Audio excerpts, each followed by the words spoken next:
having me, Jordan. Nice to be here, everyone.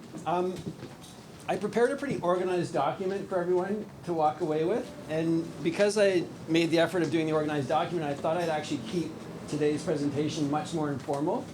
So rather than walking through the document sequentially, I do want to use it as a tool to then talk about this beautiful whiteboard that I've created. I've decided today is sort of my day as a professor for the first time in my life. But the main thing I want to see is because I want to keep this informal, I want to keep the floor open for questions at any time as I'm talking. You can ask a question. I want to have back and forth. I wanted to start by getting a general sense. How many people in this room have ever been signed to a record label? How many people have been signed to a publishing deal?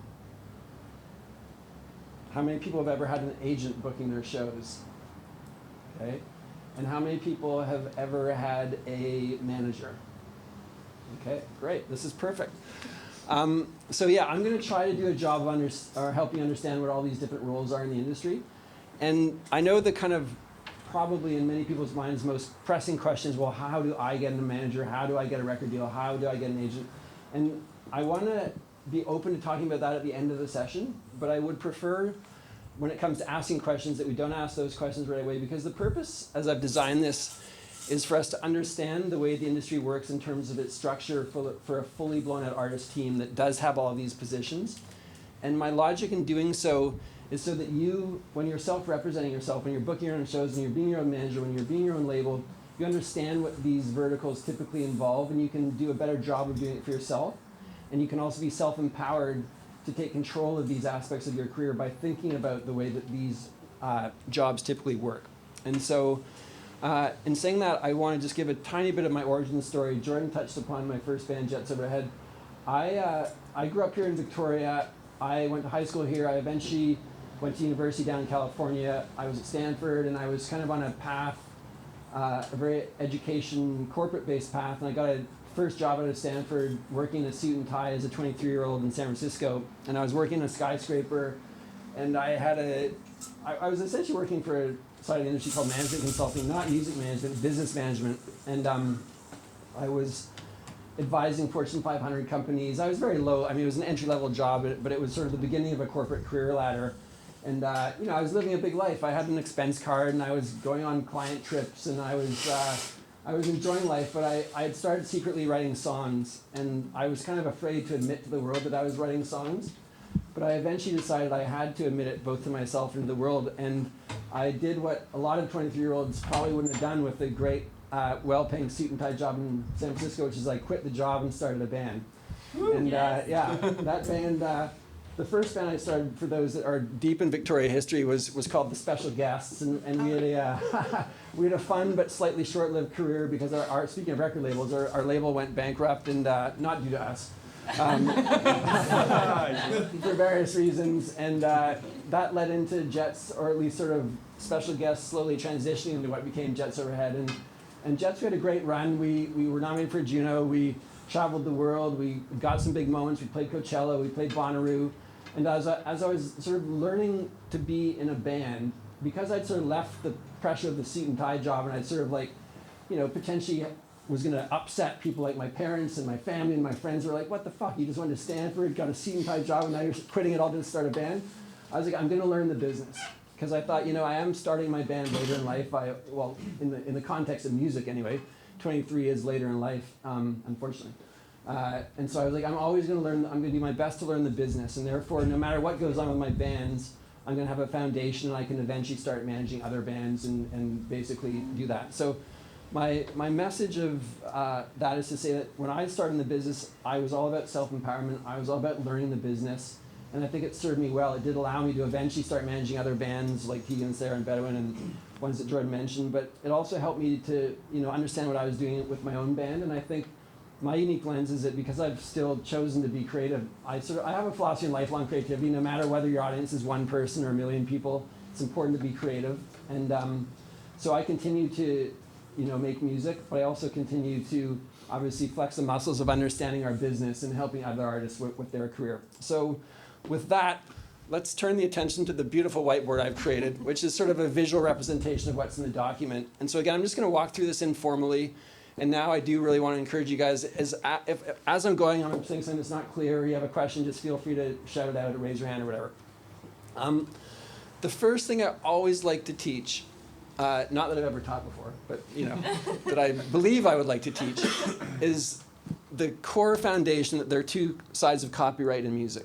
Let me also ask you, how many of you feel like you could explain the two sides of copyright in music to, say, a 15-year-old? Not many? Okay, great. So this is perfect. If there's one thing I would like you guys to walk away with today, it's this concept.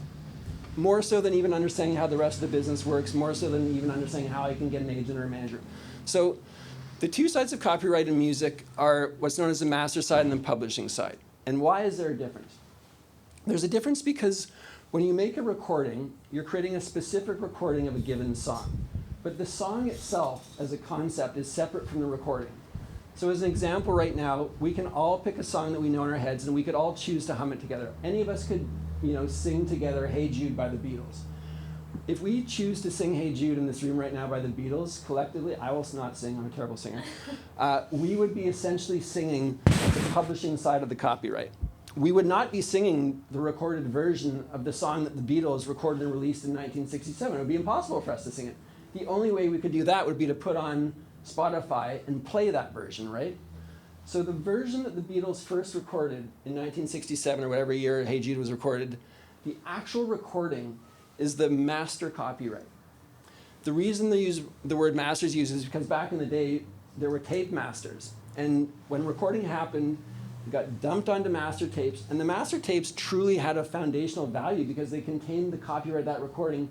And from there, they could be duplicated. So from there, back in the day, you created test pressings and then vinyl. And those vinyl were all replications of the original master recording. Separate from that recording, there's the song, the thing that we all know we can hum, the famous outro of Hey Jude, the na-na-na part. That was written by Paul McCartney. Famous, we know the Beatles John and Paul decided to share their copyrights together no matter who wrote the song. So it's credited as written by John and Paul, but we know it was written by Paul. And we today could go and sing Hey Jude, but we could also go and record Hey Jude in a room here. We could start a band today and record Hey Jude. If we record Hey Jude, we do not suddenly now own the song Hey Jude. We can't pretend we wrote Hey Jude, but we can say we own a new master recording of Hey Jude. Do you guys follow me on this? Yep. Okay. So we go out and do a cover song. The cover song analogy is a really great way to understand this framework. And so I sort of started with high level, but this may be the easiest way to understand it. We record a new version of Hey Jude. We now own the master. We self-funded it here in the House of Owl. We put in the effort. We own the master collectively. We can never pretend we wrote the song. We can never pretend we own the publishing. If we then get inspired and write our own song all together from scratch and we record it, suddenly we all are going to own both the master and the publishing together. So when you guys write a song at home in your bedroom, please understand you are creating two copyrights. And the reason why I want to set up this framework is so important, and this is going to be my first interactive moment, I'm really excited about this, is because the master side becomes the record label. The publishing side becomes the publisher, the music publisher. So we know that historically, publishers are a bit more behind the scenes, but we know historically the record labels are the iconic brands we all know in the world. We know the famous record labels. We know we pick up our Bob Dylan album, we see Columbia Records. Pick up our Beatles album, we see Capitol Records, EMI. Pick up our hip-hop album and see Def Jam. These record labels, the famous ones, the small ones, you yourself, when you record your own song as your own record label, you are monetizing the master copyright. So these two sides of the business are both copyright-based businesses. They're based on owning a master copyright and or controlling it for a certain period of time, which we usually call a licensing deal. Co-owning a publishing copyright or loaning a publishing copyright to a publisher. And so when you start releasing music, you're doing both of these for yourself. If you self-release an album using TuneCore or CD Baby or whatever, you are your own record label and you are playing upon the value of the master copyright you created. Separately, when you've written that song and you're like, oh shit, I gotta register it with SOCAN, you are being your own publisher. If you, and this is important to understand, separate from having recorded the song, the moment you wrote that song in your bedroom, you can register it with SOCAN because it's a song that exists. And at that point, you're being your own publisher. You're self-published. And so this is a very important distinction because the traditional business was all based on these two verticals, the record label and the publisher. And we all know there's many artists that, signed a record deal, especially back in the 60s, and didn't really know what they were signing, especially maybe on the publishing side because they didn't understand the nature of the two copyrights. You see so many artists from back in the day that said, I didn't realize I was signing my songs away. I didn't realize I was doing a publishing deal because they were bundled up. And that's sort of, I think, where the historical sort of bad side of the industry gets its rap, the idea that artists can get tricked. And that's why I also really love to, really explain this because it's a really foundational principle to understand. So I use that as a segue. The sort of genesis of the speech was really about the artist and the artist team. And if you have a record label and you have a publisher, that's an incredibly foundational part of your team. If you're doing it yourself, then you are your own team, and that's an incredibly awesome thing to do, and that is the message of self-empowerment. So what I want to start moving towards now is the artist and manager relationship. A lot of people, because the word agent is so sort of foundational in our culture, and we think about film agents and TV agents, and who's Tom Cruise's agent, and who's Tom Hanks' agent, we sometimes don't know in the music business what an agent is versus a manager. In the music business, the manager, and I'm not just saying this because I'm a manager, is typically the nexus of the artist team. The manager and the artist are working side by side in hopefully a long-term capacity to build value for the artist and to strategize on the artist's career and to do anything and everything that the artist needs. So the manager I always like to think of as it's the classic no job too big, no job too small. And the manager's job will depend on where the artist is at in the artist's career. So if you're self-managing, you're thinking yourself is how I can build my career. What should I do next? How can I build an audience? The manager, if you have one, is thinking alongside the artist in this manner. And I always like to think, it depends on the sort of personality of the artist. CEO, I should do. I always like to think of a self-empowered artist as being the CEO, and then the manager as being the COO, like the chief operating officer, in terms of sort of business speak. So the artist and manager become the center of the ecosystem around a fully fleshed out team. And so if you have an artist and a manager team that has a fully fleshed out infrastructure, it's going to be the manager who typically deals with the record label on behalf of the artist. It's going to be the manager who typically deals with the publishing company on behalf of the artist. Now, any good artist is also going to have a direct relationship with key people at these institutions because it's important, obviously, as an artist to know your business and to know who you're working with. But the manager becomes the front for the artist's business, essentially. And so when we move into the live side, we move into the more sort of well-known term in our culture, the agent. Agents can do multiple things, especially as the industry's evolved, but just for the sake of simple understanding, in the music business, the agent books shows. The agent books festivals. The agent books tours. And the agent and the manager both work on commission. So I want to point this out because you've got two businesses here that are based on owning or controlling or licensing a copyright. And then you've got two businesses and the manager and the agent that are based on commission. They're very different types of incentives. And this is what I want you guys to understand. When you think about the question of how can I get a label, how can I get a manager, how can I get an agent, I want to encourage you guys to think about what those people actually do in their lives and what their lives look like and what their incentives are. And so what I always like to say, the manager and the agent earn nothing unless the artist earns something. And so it does create the possibility for massive outcomes. A manager typically earns 15 to 20%, agent typically 10%. If you're working with a massive global audience, or artist, I should say, it does create massive potential outcomes. But there's no salary, there's no hourly fee typically. The manager and the agent are slaving away alongside the artist, earning nothing for many artists' whole career, at least many artists' beginning of their career. And so the incentive for a manager and agent is to have a roster that has an earning portion of a roster and then also perhaps a development portion of the roster where there's a belief that something has potential that time can be put into. And this is especially true of agents. Managers is a more personal role. Managers typically have fewer clients. Agents is a bit more of a transactional role based around booking shows. So agents typically have a big roster. I mean, at least a much bigger roster than a manager does.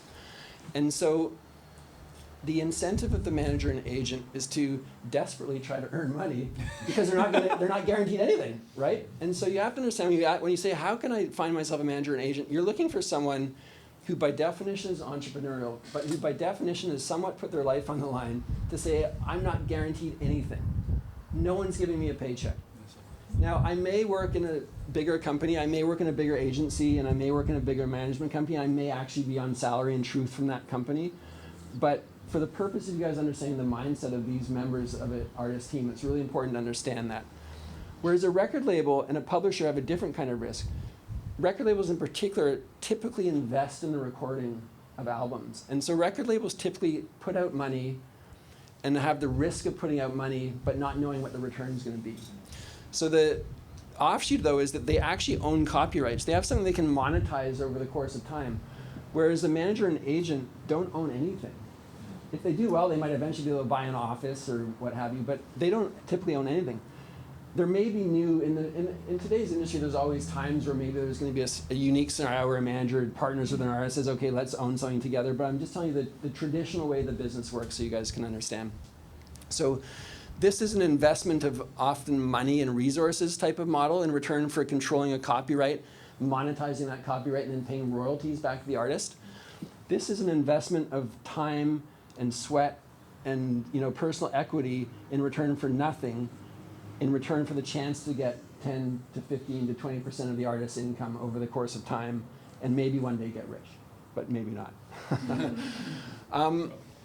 Okay, is this all making sense? Yeah. Okay, so now I want to go over to two hired positions that become very important in an artist's team as the team grows, which is entertainment lawyer and business manager. And again, you can see now I'm doing this because I really want you guys to understand that in the music industry, the typical framework is that artist and manager are the center of the hub if there's a fully built out team. Your favorite band that you know that tours around the world, that tours big venues, that plays Europe, that plays the big festivals, that has a record deal, this is typically the way the team's working. The nexus is here. These are incredibly important, especially label, especially agent, but the decision-making power typically is resting here in terms of what the artist is doing day to day. So you start to need an entertainment lawyer and a business manager as you're having success. It's not something, and or as you start getting deal offers. So a manager by definition is a generalist. The manager needs to know a little, yeah, go ahead, Jordan. I'm sorry, Jared. Yeah, Sorry. just in sequence then, agent first, do you think? Or because the artist is doing most of the management and the business management and all this kind of interactions themselves? We can't say sequence because that's similar to the question of what should how do I land an agent or manager? It's impossible really to tell who's what you're gonna find is that yeah. I'd like to come back to it. It's a good question. Jared, it's a good question. I want to save that one and come back to it. Sure. Yeah, for sure. But it's a good question. Sure, I know I said I'd answer questions as we go, Yeah, but that's I want to answer that in the same way as we talk about how can I get an agent, what's the order, what should I think about? Yeah. Okay. So entertainment lawyer, business manager, these are typically hourly fee-based, so much less risk. Sometimes, though, especially in the States, there's sometimes a tradition of working on commission. But think of these as hired services. The entertainment lawyer becomes very important when there's a record deal or a publishing deal offered. So they start to layer in with key decision-making on contractual things when there's actually deals involving copyright. Interestingly, it's not uncommon for there to be an agreement between management and artists, but it's also not uncommon for there to be handshake agreements between managers and artists because it's a very simple commission-based relationship, and there's no exchange of assets or copyright. We with Tegan and Sara, they were originally signed to Neil Young's label Vapor Records in LA, and it was started by Neil and his longtime manager Elliot Roberts, who's a legend in the business. And so we were mentored a little bit by Elliot over the years and had many a great time with him. And he famously, for all his life with Neil, only ever had a handshake agreement. Elliot unfortunately died a few years ago, so it is past tense now, but for 30 years of managing Neil, it was all done by handshake. Many of my artist relationships have all been done by handshake. You never would do a record deal by handshake. I want to be very clear about this. But this is an important thing to understand too. If you talk to a manager and he's like, oh, I also want to start releasing your music. because it's the industry's changed. You never want to engage in a copyright-based relationship in a handshake environment. It's got to be a deal that's papered properly. But you could engage in a commission-based relationship on a handshake. And indeed, I didn't even say this, agents are rarely contractual-based relationships. They're typically handshake. That's why agents are famously the easiest to fire in the music business, for good or for bad. If an agent was here and he or she was complaining about their life path, their job, they would be like, I've been fired so many times. It's so easy to fire an agent. And usually the artist tells the manager to fire the agent. I've done it many a time. Anyway, the entertainment lawyer, usually an hourly fee. Important, if you happen to get a record deal before you have an artist or at least a manager, you'd want to hire a lawyer right away. If you happen to get a publishing deal, if you're a songwriter, keep in mind you can get a publishing deal as a songwriter who's not a public-facing artist.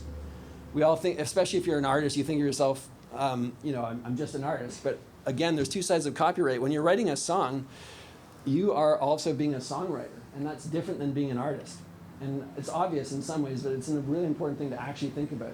And we all know because there's an easy way to think about it. It's like, I wrote a great song, it's so good, I think Taylor Swift should sing it. How can I get Taylor Swift to sing my song? Many of us have had that thought. Maybe not for Taylor, but whoever. That's thinking like a publisher, that's you as a songwriter. So the entertainment lawyer layers in to help an artist and manager with deals when they come from a label or a publisher. The business manager is a very important separation of church and state from manager. So, we talk about separation of church and state in politics. We talk about it sometimes in life. The business manager is handling money.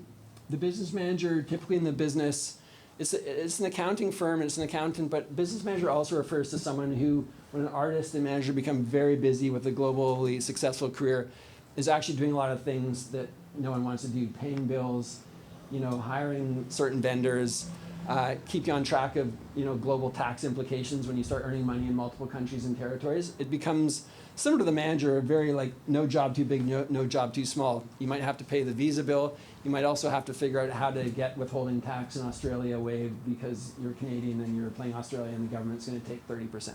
Go ahead. Would that be visas as well, or is that to a manager? That depends on the nature of the team. It's a great question.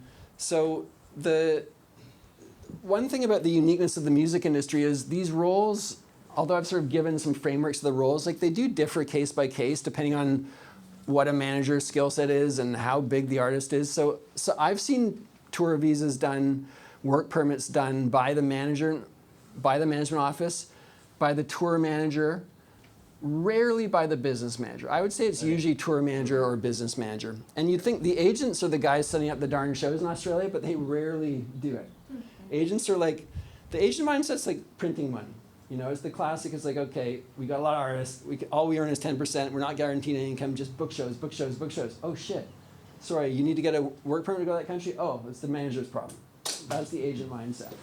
The manager's job, though, in principle, has been to tell the agent to go get shows. So, it's kind of like a self-perpetuating thing. Yeah, okay. So the business manager is separating, in principle, for a fully fleshed out artist career, the business manager is actually the one collecting the money.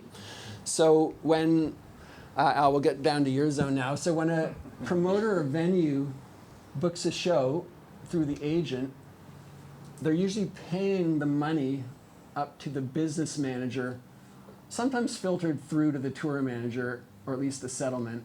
Now my board's getting totally out of control. I don't know what the order to keep talking now. Business manager, though, this is money, separation of church, so the manager can't dip his or her hands in the piggy bank. Oh. And so the manager ends up a fully fledged artist team. The money's going to the business manager. The manager will send the commissions to the artist, but through the business manager, if you see what I mean. So, go ahead. Would the business manager pay everyone else out as well? Yeah, for a fully fledged, if you didn't have a business manager, the manager and artist would be paying everyone out. But yes, the business manager would pay out all the road. This is a simple version of, say, the whole road crew headed by the tour manager. But yes, the business manager would pay out the road crew. Okay. And the business manager would be collecting royalties from the record label, royalties from the publishing company, and then the manager is commissioning all of those, while the agent is only commissioning shows that he or she has booked through a promoter. And would the manager just take enough money just for what the artist needs and what the manager gets in the end? Say it again? So would the manager collect from the business manager just what the artist needs in the end? Or just what the artist Well, gets? the business manager is ultimately running usually the artist company. One thing I haven't layered into this is the notion that there's going to be, usually multiple incorporated entities. So the manager is one company. The artist has at least one company, sometimes 2 to 3. So you start out with one company and it probably controls your copyrights and your touring rights. Eventually, you probably separate them into 2 incorporated entities. One's going to keep controlling the copyrights and royalty flow. And you're going to separate that from the touring live flow because there's more risk in touring, including in terms of indemnity and lawsuits. So you don't want someone who sues you because they broke their leg at your concert to be able to go after your royalties. So you end up typically with 2 different companies. And those are essentially like run by the business manager and the manager in some kind of combination, but the money that flows into them is usually flowing into the business manager's office, but the company's, but not to the actual business manager's company, to the artist company that the business manager is helping to co-run. Okay. So it creates separation of church and state, so the manager can't dip his or her hands in the piggy bank. And the business, you certainly do hear in our business when there are stories of salacious bad conduct, it is sometimes the business manager you'll hear. I forget there's been a couple recent ones in recent years, I can't even remember off the top of my head, but it's because they do ultimately, control often the artist has access to his or her own bank account for sure, but the business manager may have access to, because when an artist gets successful, they literally, they can't, you might have like 50 people on tour. You can't be the one writing checks to everyone or doing the email transfers or whatever. Like this, this becomes business manager. So the promoter venue zone down here, I didn't originally have it in the document because the document and the original genesis of this was sort of about the artist team, but clearly, as Al reminded me, this is an incredibly important part of the ecosystem. This is essentially the live ecosystem here. This is essentially the recorded ecosystem here.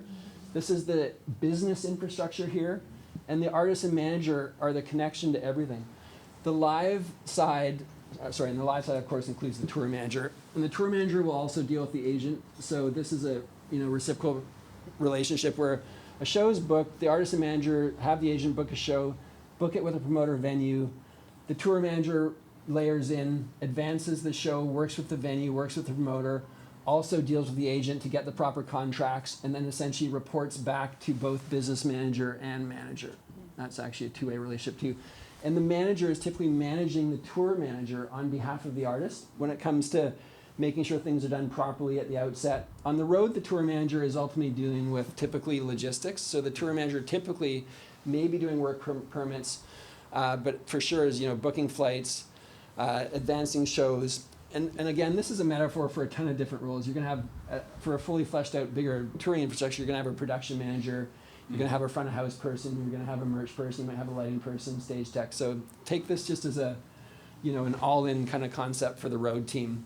But again, all the road teams are typically day rate or weekly rates. So it's an interesting, variable. Often, a road team is sort of guaranteed income when they're working, unlike, say, an artist or a manager or agent. But they also are typically independent contractors who don't know where the next gig's always coming. Now, sometimes you rise to the top of your business and you're on retainer for a big band. But this is a very risky part of the business too, in the sense that although it's not commission based, you sometimes never know where your next gig's coming. And so the promoter venue. In the music industry, the word promoter for shorthand typically refers to concert promoter. So when you hear that word, you're typically talking about a concert promoter. One minor, this is probably too much information, but one minor thing in case it ever confuses you, within the record label traditional infrastructure, the promotion department in a record label typically was actually the radio department. And this still, especially if you ever get a major label deal, you're going to get confused, like, oh yeah, of course they have a promotion department. They do advertising, they do marketing. No, the promotion department in a record label is the radio department. There's a separate marketing and advertising department. So you can talk about a promoter, a radio promoter in our business, but more typically you're talking about a concert promoter. Concert promoter and venue are not always, but sometimes the same thing. So as an example, Al owns a venue in town or controls a venue, but it doesn't necessarily mean he's the one promoting the shows. A promoter typically is the person who's putting money on the line and has the risk of the show, both the risk and the upside. So if you're booking your own shows, if you're booking your own all ages show, or if you're just renting a venue, you're being your own promoter. If you're basically just ask yourself who can possibly lose the most money here. If it's you, you're probably the promoter. And if you're not, the promoter's job as things get fully fleshed out, and you've got an artist that's never going to just play for free, the promoter's job is to start to put together offers where there's a guarantee, where you're saying like, hey, I'm going to pay this artist $50,000 to come and play my venue or my festival, and man, I hope I earn that $50,000 back, because not only do I have to pay the artist $50,000, I have to also rent the sound and lights, and deal with ticketing and deal with advertising. So the promoter venue part of the business is totally essential, absolutely massive. It's the basis of the live side. But these two people aren't actually part of the artist team, which is why it wasn't originally sort of part of the presentation. So this up can all actually be part of the artist team. The promoter and venue are a tangential but integral part of the artist sort of extended team. And you do end up when you constantly play and tour and go back to different territories, you will sometimes, and I'll do a light line, you will end up out of loyalty often working with the same promoter. There's a notion of sort of promoter loyalty in this business, which is actually important, which is to say that if you started out playing, the UK and working with a smaller, playing small shows with a promoter, playing a 200 cap club, and then boom, you suddenly start growing and now you're playing in a seated arena. Typically out of loyalty, you try to work with the same promoter who's taking you up the ranks. That starts to break down when you've sometimes got indie promoters that really have never done a huge show, and sometimes an artist starts to have exponential growth, and you're like, hey, we can't work with the same promoter, we've got to move over to Live Nation or AEG or one of the big ones. And so yeah, the big famous promoters in the world whose names you probably know are Live Nation, AEG in North America. But when you book your own show and self-promote it and so on, you're doing the same job Live Nation does. So this is essentially now the full ecosystem of the artist when he or she has a full infrastructure. You've got a lot of multiple relationships going in different directions. You've got the artist and manager working closely. The manager becomes the artist spokesperson going out to all of these different entities. And one interesting thing, I think, when you think about the pros and cons of having a big team, you do end up with a lot of, as you can see, sort of dislocation and like the opposite of disintermediation. So you've got, as an example, like this is truly a chain. If an artist decides he or she wants to play a show or do a tour or what have you around a new album, typically, the manager and artist are making that decision together. But you could say, hypothetically, an artist says to his or her manager, I want to tour Europe next year, let's make a plan. The manager then goes to the agent in the territory. Actually, I'll talk about this in one moment. And then the agent goes to the venues and promoters. So it's actually, a chain of 3 different steps to get a show booked if you have a fully fledged out team. And that has pros and cons. It sometimes means there's games of telephone and misinterpretation, but the manager's job is to kind of keep everyone on the same page. The last thing I'll say is that agents, often a team does actually have multiple agents. So agents are experts in typically countries or territories, and agents typically needs to stay on top of, in hundreds of cities in the country, an agent needs to know, like, where's the 200 cap entry venue to play? Like, what's the equivalent of Lucky Bar in Denmark? Where's the next step up that you go to when you've sold out Lucky Bar in Copenhagen? Oh, it's Capital Ballroom. Oh, shit. We sold out Capital Ballroom, and we're kind of a folky artist. We'd like people sitting and listening properly rather than dancing and drinking beer. Oh, shit. We go to the McPherson Theatre. What's the equivalent of the McPherson Theatre in Copenhagen? When you apply that to every single city around the world, no one agent or manager could possibly know all of the steps and venues. So what you end up happening typically in a fully fleshed out team is you have one manager and artist, but then you'll have an agent in North America. If you're Canadian, you often have a Canadian agent, an American agent, a European agent, and either the European agent or the American agent will sometimes book Southeast Asia and South America, but you'll sometimes have a separate agent for down there too. So you can have as many as 3 to 4 agents within this team, and it's the manager's job typically to manage all the agents. So this actually becomes a big, I could almost do like a bunch of different lines here, because this becomes a big part of the manager's job, is to manage all the different agents to coordinate tours around the world and make sure shows are being booked sequentially and that Europe's not mistakenly booking when Australia's booking, et cetera, et cetera. Okay, any questions as I'm going here? We're going to come back to yours, Jared, too. Okay, I want to just talk, I sort of just thought of this random weird thing, and I want to read it here so I remember what I said.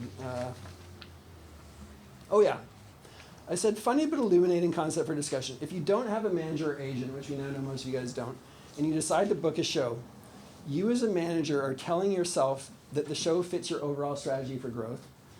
And then you as a manager are telling yourself as an agent to go out and book and contract that show.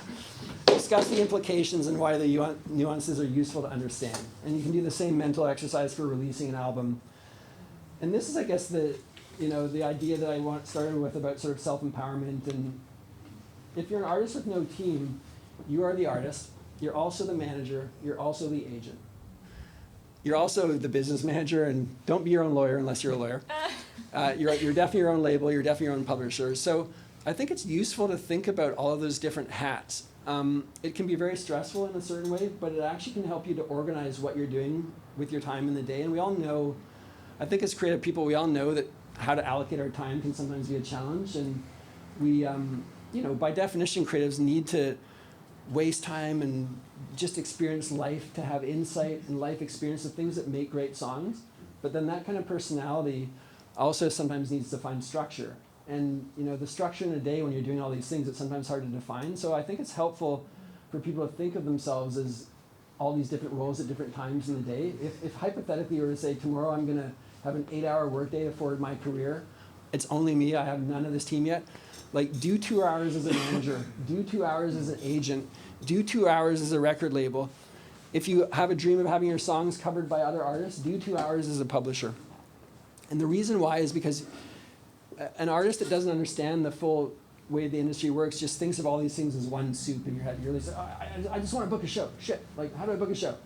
Well, and I don't want to make it too esoteric. Like, at the end of the day, yes, book a show at Lucky Bar, go out and play it. That you got to start, you got to act, you got to take action.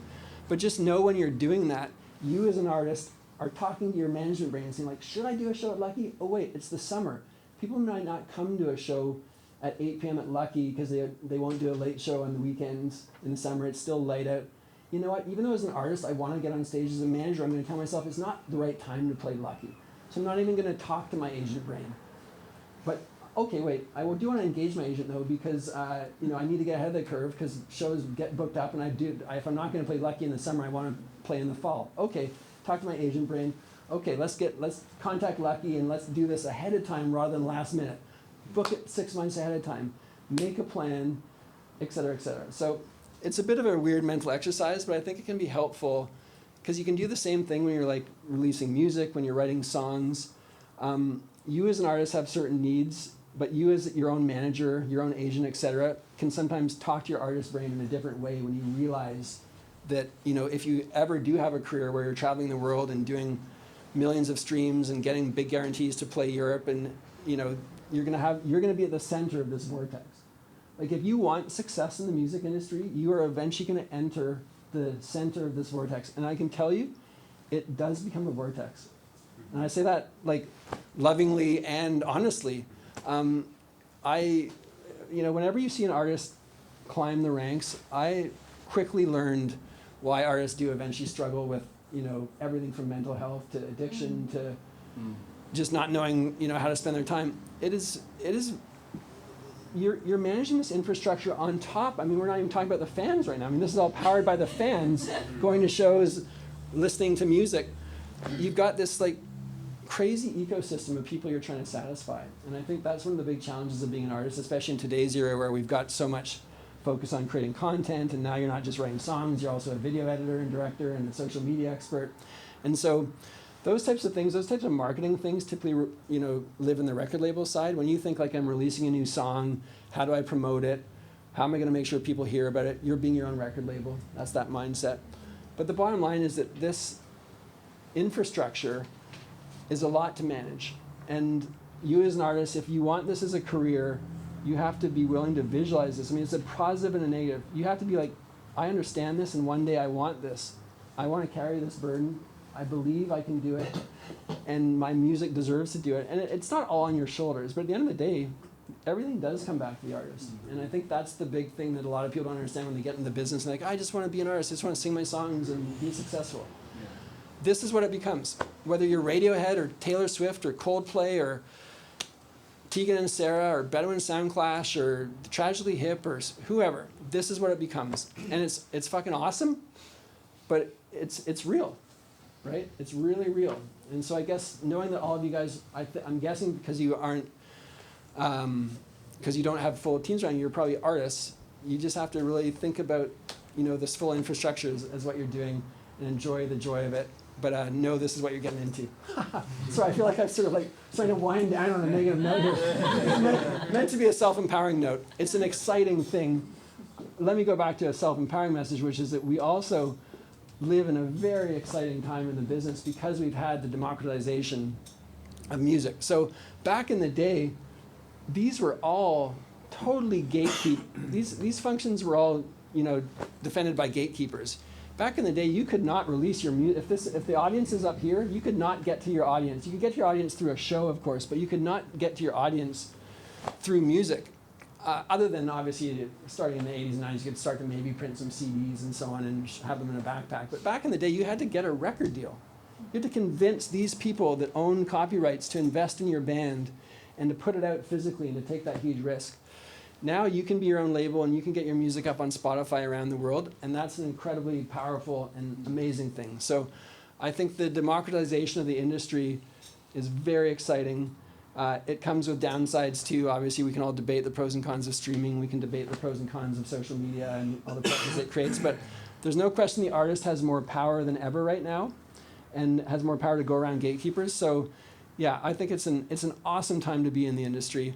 But also, this is the behind the scenes of the successful sort of evolution of an artist team, and that's the reality of it all. So I think that's kind of the basis of what I wanted to say. Let's come back to yours. Do you have one first? Anyone else can ask a question too? I was going to ask if later on or at some point, if you could go, if this is part of this session, you go more into like the modern day version of this now with the streaming stuff, and also curious about sync deals and stuff. Yeah. Not so much how they fit in, but like which way to approach that these days. Yeah.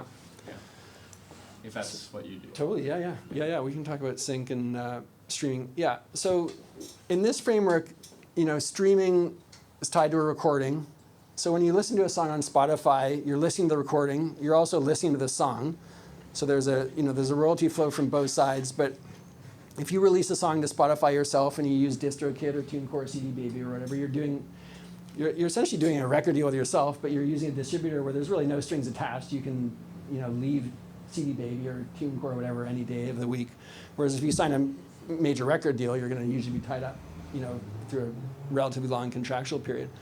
But yeah, if you release now, you are being your own label, and you are self-promoting your own music, and you're having to think about how to try to get people to listen to your music.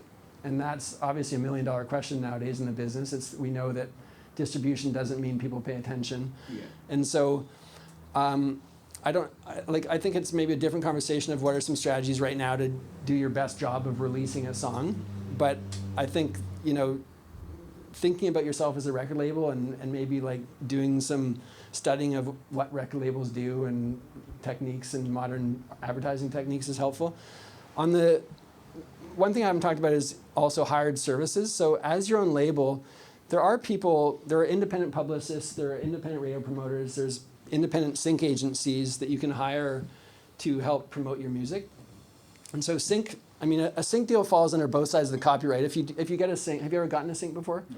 If you get a sync, you're going to do two clearances. You're going to clear, even if you're your own artist, you're going to clear both the master side and the publishing side because they're often different, right? So if a big song's used in a TV show, the show using the song has to clear both sides of the copyright because it might be that, Radiohead's label is always actually going to be different than Radiohead's publisher, or whatever the case may be. So if you get a sync deal, you're going to clear both sides of the copyright yourself. But yes, there's a bunch of sync agencies that represent independent bands, and If you email me after, I can send you a list of a lot of the ones that I've liked. That'd be great. Yeah, and by the way, I include my email here, so you guys can always email me after if you have a specific question. I'm happy to share info. But yes, there's if you're releasing your own music and you have a bit of a budget, hiring an independent publicist, hiring a radio promoter. Sync agents they actually work on commissions. They don't usually require a budget, but they only take on artists that they believe can land syncs, and so it's a bit of a gatekeeper function. Like not everyone's going to take you on, but there's definitely an ecosystem of people that go out and pitch syncs where they don't take control of the publishing. It's sort of a subset of publishing, but a sync agent doesn't take control of the publishing. They simply try to land syncs.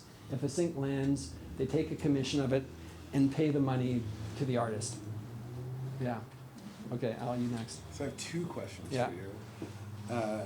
The business guy in me has all kinds of thoughts, Yeah. but I have two questions. The first is, in the industry today with kind of like the recording and publishing, and we always talked a little bit about like all the places you can put your music out and everything, Yeah. in the live section and the business, what is the fastest way to money for an artist with the smallest amount of team? Yeah, that's good. Yeah, great question. Well, I mean, if you have a live audience, obviously doing a show, not obviously, but doing a show, and then, I mean, contrary to popular belief, if you start doing meaningful streaming numbers, you will earn money. Like people get shocked by, or the average person gets shocked by, like, oh, it's like 0.0001 cents per stream. The industry's just different. You can't think of a stream the way we used to as like buying a CD or whatever. It's just different, you know. Yeah. And so we know that like 1 million streams yields, you know, depending on the exact nature of the streams and where they came from, maybe between $5,000 and $6,000. And it's not out of the question to have millions of streams as an independent artist. So you can earn direct money by releasing music. I mean, I always believe, one thing I will say about the streaming economy is, and for good or for bad, it requires more input and more content. And so when it comes to self-empowerment, I would say like, if you're a songwriter and artist, like releasing music consistently is a great, you know, new sort of mindset to be in, as opposed to like I'm going to record a great album once every 3 years and it's going to be perfect and I'm going to put release singles once every 6 weeks and then eventually put them on an album would be probably for someone that's building an audience a better strategy than trying to perfect the album in the science lab and then one day be like, oh God, I just finished the perfect album and now I'm putting it out. Yeah. We'll come back to you then. Go ahead. Okay. Go ahead, yeah.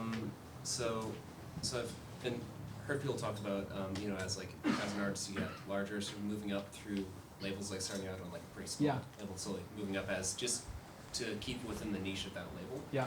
But I was wondering about like the actual masters in publishing, like the masters through those labels. Do those labels usually keep the master like as an artist goes up, or do they like essentially sell those off to the labels that the artist? It'll depend on the deal. Okay. So let's say, just because I'm really hammering this, you said publishing, and as you asked questions, but let's say we're not talking publishing, right? Because it's really master. great. Yeah, perfect. So you're talking about the master copyright, the recorded copyright. You've done a label deal with a small indie label. Maybe it was just for 1 or 2 albums, and suddenly you've got, you know, Sony Music Canada wants to do a deal. Sony Music Canada may come in and say, we want the catalog and we want to buy it from the independent label, or they may just say, hey, your future's open. We want to do a deal for your next album plus 2, 3 more, which are called options. So it'll depend on the label, but typically, also the original small indie deal you do, it'll also depend on the nature of the deal you did. If you did a licensing deal, then typically the rights to your masters will come back to you after X number of years. That could be 5 years, it could be 10 years, it could be 15 years. And so once that happens, you're free to do what you want with them. But the way to think of a record deal is it ties up your rights for a given set of recordings, and they're exclusive. So you also, usually during a normal record deal, you can't be like, oh, I signed a big record deal, now I'm going to secretly go record for someone else. Yeah. You're giving your exclusive recording services to this label during that window for X number of albums or songs. Yeah. Then once that's over, you're free to go and record with someone else. But the masters you've created, those copyrights, those valuable things, stay with the label that controlled them for X amount of time. If it's a traditional old school major label deal for perpetuity, if it's a modern 50-50 indie licensing deal, often for anywhere from 5 to 20 years. Okay. Yeah. Thank you so much. Yeah, of course. Okay, go ahead. So since it's commission-based, Yeah. the manager and agent role, especially the manager, Yeah. I'm wondering if you could talk about the profiles of artists that you as a manager or anyone else are looking at that are ready for management? So what Yeah. what do they look like? What are they doing? When does it become interesting for a Yeah. manager? to Okay, make- great. Let's use this to sort of talk about Jared's question too. I think the reality in today's industry, I mean, because I've talked about the historical industry, I'll say that like back in the day, you know, the famous mythological part of the record label was the A&R person, right? Did you guys know what A&R stands for? Artist relation? Artist and repertoire. Ah. Yeah. And so artist and repertoire was the name of the, you know, the magical guy that would sit in the back of the dingy club in New York or LA and be like, holy shit, I just found a band. No one knows about them. It's pre-streaming. I love this band. I think I heard a hit song. I'm going to go talk to them. I'm going to sign them. And the A&R person is the person in the old record label that would do that. And back in that day, there was a value to being unknown. In a certain, well, let me phrase this differently. There's a value to having a live audience and having a hit song that no one had heard before. So you could go, you get an A&R person in New York, you got a song that's really reacting, and there's an audience there that's loving it. Bam, that's an incredible thing to sign, take it to the world, in the old world of gatekeeping, in the physical world. Nowadays, the manager, or for that matter, the agent too, either order, is typically going to say, well, we live in a world where artists can self-release music, so there's no value to a song that's no one's heard of. I want to work with an artist who's proven that they want this bad enough, that they're starting to do it themselves. And so it's totally flipped the script. And the positive side, it's led to more self-empowerment. The negative side is it's like the pressure's on you, the artist, to get something going for people to start paying attention. Because if you know, regardless of whether, say, I want to take on a new client right now, if you played me like what I thought was the greatest song in the world, it would definitely cause me to want to like keep talking to you and working, and maybe I'd, you know, say I want to start volunteering time. But again, because I'd be volunteering my time per commission base, I might also like assign you 10 tasks that I think you should do and see like, hey, does he do it? Does he come back to me? Does he report? Does he make progress? Like test the personality. A huge thing we haven't talked about is that successful artists is, you know, a lot of it's about personality. And I don't mean the personality to like get in an interview and like make people laugh and show, you know, the things that help build. I mean, that's incredibly important. Obviously, like the Beatles broke partially just based on their ability to be funny in interviews.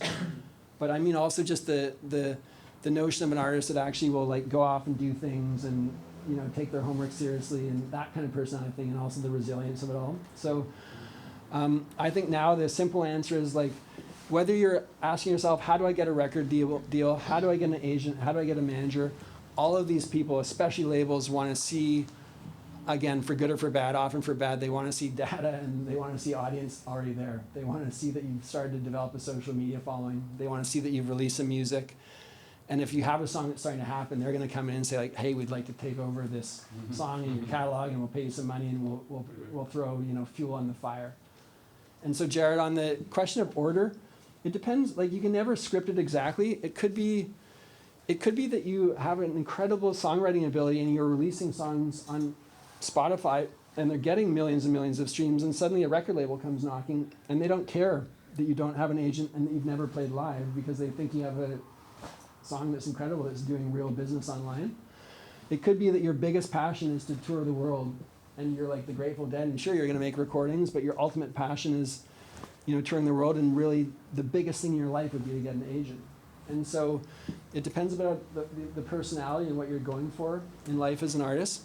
And it also depends on the randomness of just like, no matter what as an artist, you're going to throw spaghetti against the wall a lot.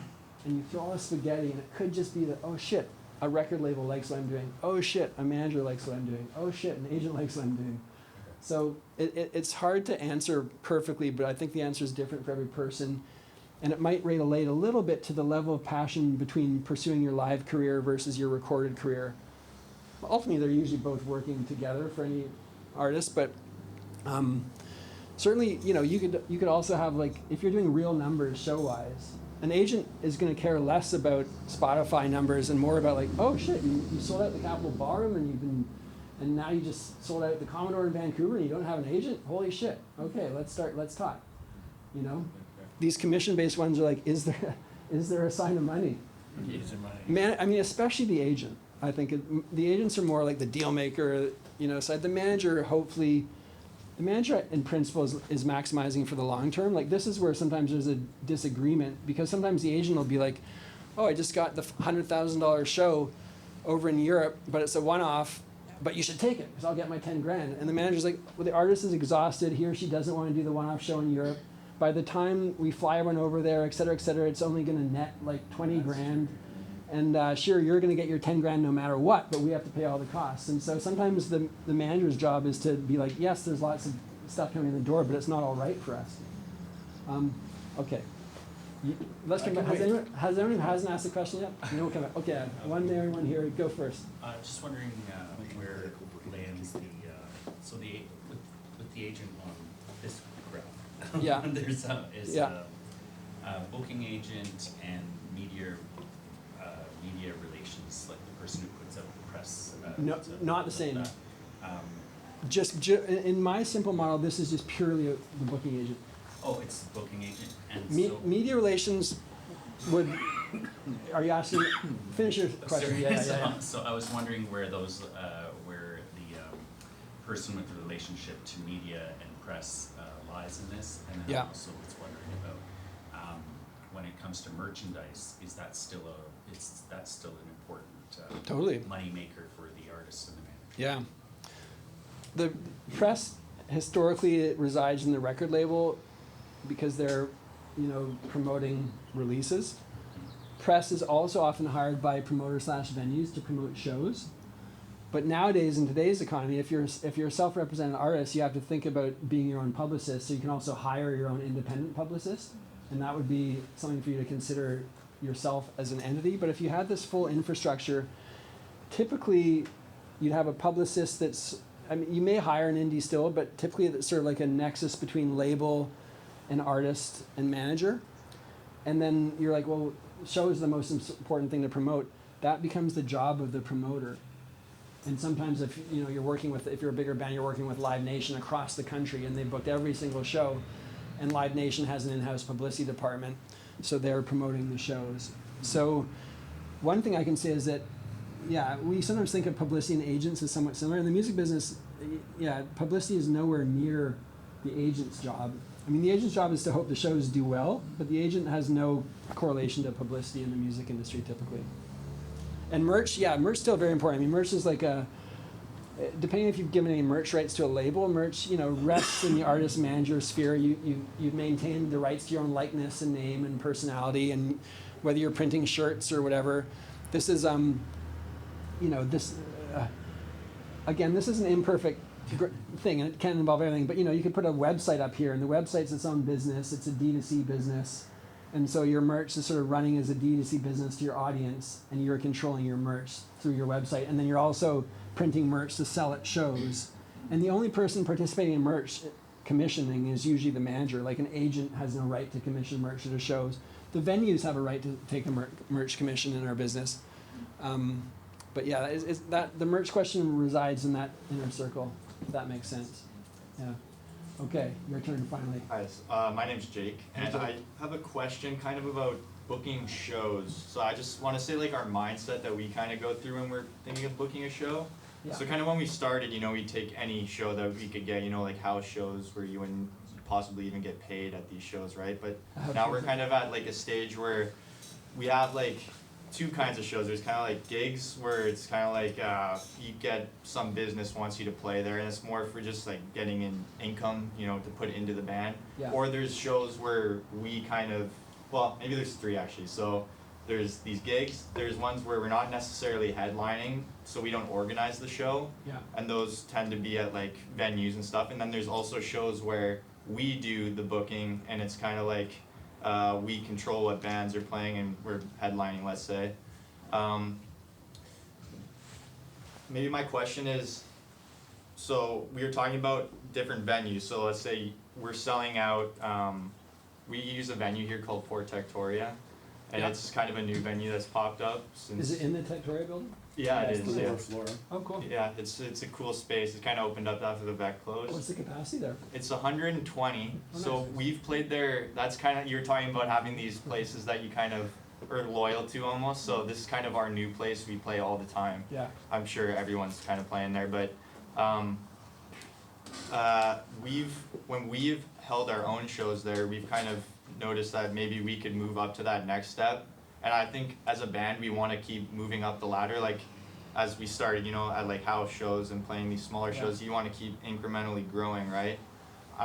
Do you think that's like, that'd be something that we would want to strive for, like booking, let's say, like Capitol Ballroom or some bigger place to play and see? Because, I mean, it'd be cool to have some kind of agent or manager situation. That's something they would look for, though, right? Is that you're going up and playing at these bigger venues. I'm just kind of wondering where your mindset should be when looking at booking shows, and if, like, you don't want to book too many shows in a month because, you know, you want to have audience retention, people actually come to your show. It's kind of like a balance of things. It's just kind of, I'm wondering if you have any advice for, like, where you should put your time into. We have a unique answer here because we all live in Victoria, and that's that, you know, I think a lot of the mental energy should be spent thinking about how to get off the island. Yeah, You know, that so too. I could, normally I would say absolutely, like, book the Capitol Ballroom next, take the bigger risk. But if you have a great place you're playing and you're doing good business there and it's kind of good for this market for now, you might want to put the extra mental energy into getting the first Vancouver show, let alone booking the first Seattle or Calgary or Edmonton show or whatever, because we know Victoria has a glass ceiling. You know, the ultimate goal, if the goal is to have a touring band that's touring around the world, you want to show growth in your home market, but Victoria is a unique market where you also, you know, just ASAP need to get off the island if you truly want to have a touring career. And we've talked about that as well, like moving, like to Vancouver or something in the near future. You don't need to necessarily move per se. I'm not saying that. Like, I'm still a believer, especially in today's world, that you can make it work from anywhere. But you can also layer in, like, the thought process of, you know, as if you're recording music and releasing music, that's the thing that's going to allow you to also have audience off the island. So I would put a lot of energy into building an audience through recorded music, and then playing, you know, shows that are within striking distance off the island, and then hopefully creating demand from other cities, basically, if that makes sense. Yeah, okay. I can answer a little bit of the I'll venue go ahead. side Yeah, for you. So I'm a super nerd, and we're running Dakota, right? So I'm keeping track of stats on every single show, how much promotion we've seen, what the Instagram channels are seeing for each band, just because I'm new to the industry and I want to know, right? Because our goal is to, how do we explode local bands as much as possible? One of the most interesting correlations I've seen so far is between frequency and size of show. The bigger, when you're smaller, you can play a bunch of little shows more frequently, but as soon as you want to start growing your show size, you have to reduce your frequency. Right. And so there's been a direct correlation between frequency and show size. We had one band play a gig at our place and then do a free show in Langford the next morning. And they were like, why did no one come to our show? And people were calling us to refund tickets because they were playing a free show in Langford. Right. So 100%, if you're looking at growing your show size, which is really cool, the bigger shows have way more energy and it's really cool, just definitely make sure you look at your frequency 100%. Yeah. Yeah, it's scarcity kind of. I will tell one funny anecdote about my life, because I actually just wrote this as a guest column for Douglas, the local business magazine, and the column's not going to come out till September, so you guys get a sneak peek. But anyway, so in the mid-2000s, we got an offer for Tegan and Sara to play Glastonbury, and it was their first. Things were happening, like, it was, I forget what year it was. I think it was 2007. It was sort of like towards the end of the Walking with the Ghost cycle, and Walking with the Ghost was a song of theirs that started to really happen at radio. And we were doing real business. I forget by that point if they had done Coachella, but, you know, there's real business around the world. We were moving them all around the world. And the year we got the Glastonbury offer, they were exhausted, and they weren't yet big in the UK, and so it was also a relatively low money offer, and it was earlier in the day. And they told me and my management partner Nick to turn down Glastonbury. And we were both like, what the fuck? No one, we were like, you can't say no to Glastonbury, like, it's the top of the food chain. This is crazy. And so we happened to be in London at the time, or I was actually alone in London at the time doing some business, and Elliot, at the time they were still signed to Vapor Records, which again was a label that Neil Young and his longtime manager Elliot started. And Vapor had done a deal with Warner, so we were sort of like, we were part of a bigger infrastructure by this point, speaking of like a label upstreaming, but it just turned out that Elliot and Neil were actually in London that week too, and Neil was doing like a multi-night run at the Hammersmith Apollo, and they had a night. I saw from the calendar they had a night off, and I knew Elliot well. I dealt with him all the time, and he was like a mentor. And I called Elliot, and I was like, I got a big problem. Like, you guys seem to have a night off. Can I come and talk to you about it? And so I went over to Elliot's hotel room in London that night, and I kind of told him the framework, and he's like, "Fuck yeah, this is a tough one." And he's like, I think let me get Neil's opinion on this. And he takes the hotel phone and he calls up, and Neil's like on the same hotel on different floor, and they sort of talk, and he hangs up. And he's like, "Okay, Piers, wait here. Neil wants to come down and give his opinion." And so, and I'd met Neil a couple times at this point, but never had I been like in a hotel room with him as an example. I'd always been in public places, and so Neil enters the room. He's got these like famous eyes, right? Like he's got like penetrating eyes. I'm just like struck by like, holy shit, Neil's staring at me. I hope I don't make him mad.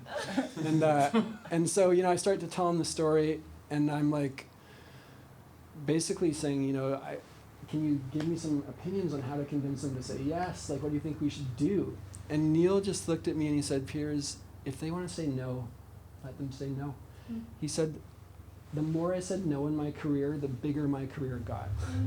And I spent probably 2 hours with him in that room that night, just talking about the business and Elliot. And Neil's like, in the 60s and 70s, the Neil Young mythology was built on saying no. It was built on saying no to interviews. He was famously, would never do regional press. Like, he'd sometimes do the one national outlet. He hardly ever played TV. Like, he never did the late night game. He constantly said no to tour offers. He's just like, I just said no, and the offers would get bigger, right? Yeah. Speaking of scarcity, speaking of not playing the quota too much. And so he was just like, you gotta just protect them. If they're tired, you just gotta think long term. Like, don't force them to say yes. I mean, you can't force them to say yes either way, but just, you should be, with conviction, say no. And I was like, oh my God, I'm scared to say no to Glastonbury. But I walked out of the room, that night, and the next day we said no to Glastonbury. And sure enough, a bigger and better offer did come back a couple years later. But the Neil Young story, the industry's changed. And obviously, if in the 60s they had the pressures of Instagram and showing yourself out there, there's no way, you can't exactly compare the industries. It's kind of like comparing the greatest hockey player of all time or whatever the sports analogies are. It's pretty much impossible. But there's no question, if you have something valuable, like say Neil Young had by that point, the more you say no, the more often it can become bigger and more mysterious and kind of create the mythology he was famous for creating. So yeah, I just want to see that in relation.